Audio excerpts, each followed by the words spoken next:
বাংলাদেশে নাকি বর্তমানে তেলের সংকট। সরকার যদি নতুন হয় তাহলে কেন বাংলাদেশ এমন হবে? যে বাংলাদেশ এখন বর্তমানে শান্তি থাকার কথা ছিল, সে বাংলাদেশ এখন জনগণ কেন পায় সাজা? বর্তমানে আমি দেখলাম ভোলা সদর নতুন বাজারের পাশে মোটরসাইকেল 200 মোটরসাইকেল নিয়ে দাঁড়িয়েছিল।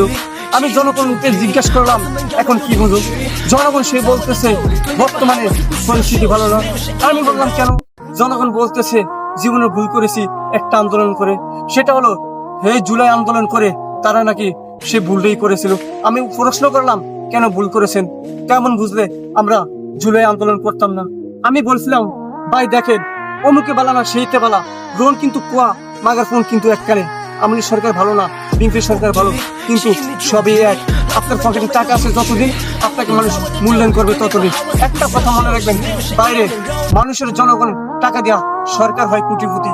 এখন বর্তমানে যে মোটর সাইকেলের তেলের সংকট পড়তেছে, এই মোটর সাইকেলের জনগণ ভুগতেছে। আমি চাই আমাদের যে সরকার থাকবে না কেন বাংলাদেশে দ্রুত তেল আনার ব্যবস্থা হোক, জনগণ একটু শান্তি মতন বাস।